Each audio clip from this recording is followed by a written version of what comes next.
Okay, Mike, your 20 gauge, this jammed up. This is a 12 gauge 1100, but the procedure is going to be the same for an 1187 or 1100. What we're going to do is we're going to pretend this is a live shell, and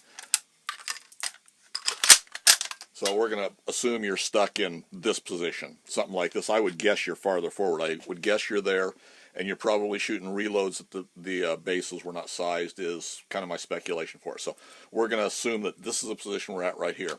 All you're going to do to repair it is you're going to pull your fore end off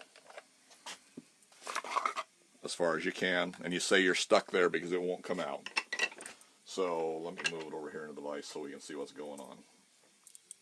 Okay, so you're stuck here in this position, won't come out. All you're going to do, and since you're stuck here, I'm having to hold it here. If you take it on the front, just like that, put it in a position, you don't want tension either way on the back of the shell. See, this has got a little bit of play in the bolt. All you're going to do is reach in with a dental pick or something like that, small screwdriver, anything, don't scar anything up. You're just going to lift your extractor off, just like that. Just like that, easy as can be, yeah, right. Just lift it off of there, slide it back. You've got it to that position now, you've released your shell, so then you can go ahead and pull your barrel right off.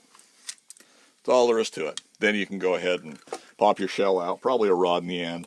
There's a couple of different ways, and maybe an easier way that I would do it to get it out of there, but this is going to be the safest way for you without having any problems. So that's all there is to it. You talked about pulling the trigger group out. You can. It's more of a safety issue. It's not going to gain you anything as far as releasing the shell. So hopefully that'll take care of your problems for you.